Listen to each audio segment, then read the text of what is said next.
Ariel Castro, the monster who allegedly kidnapped and raped 3 women for a decade, has been talking to interrogators, and local reports say he doesn't have any remorse. He's described himself as cold-blooded and a sex addict. Prosecutors are going to seek the death penalty, apparently, against him. They can charge him with aggravated murder for the pregnancies that were terminated because he beat these women. This to me is one of, I mean, this is like a horror movie. You can't believe that this really happened. Andrea, do you think that, in fact, they should go after him for the fact that he forced these women, and I mean, you know, in graphic terms, in like a bloody pool, to abort? I do. I think they should pursue the death penalty.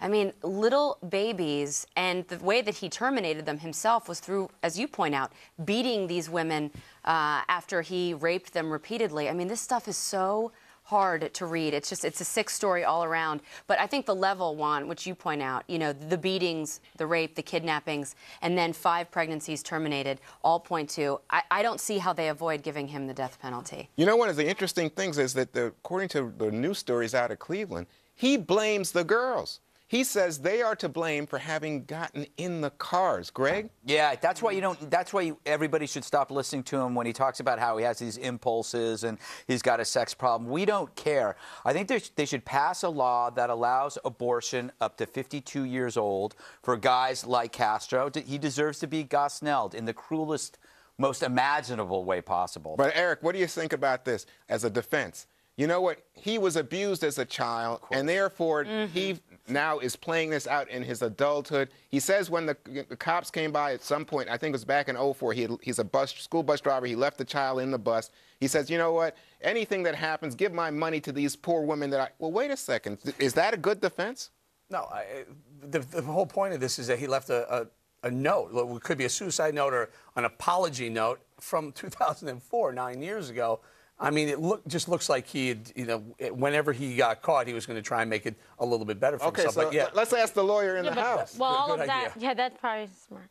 That can be used against him in a court of law because that's an admission, okay? Because it's his handwriting, they can authenticate it. So, but they also have a tremendous amount of evidence. They're going to file a death penalty case against him. This is what we talked about even back on, Wednesday on the show.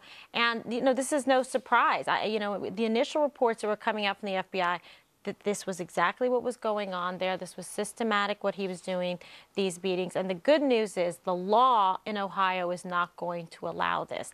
The law is not going to protect Ariel Castro. And that's the important point here. And other states should have these laws on the books where 20 weeks, viability, etc. And all of this is going to factor into the prosecution here, because I think it's a shame that in this country you can't get the death penalty for repeatedly sexually abusing and raping and torturing that's children. The distinction, Kimberly. Can you believe that? But Kimberly, is there a distinction to be made between bringing the death penalty because of these forced abortions as opposed to having kidnapped and tortured these women? Well, they were children at the time. They were still, under the age of 18. So that's my point. We should change the laws. Eliminate the abortion part, still but the death penalty? But people that do that, yeah, I do believe that. Having done these cases, it's horrific. And these guys are recidivists, and they can't stop. And when they have one, usually they kill these children, and they move on to the next. And he said, I had these white, I felt like I needed another. You know, if I were a prison guard, I would always volunteer for the suicide watch, and I would suck.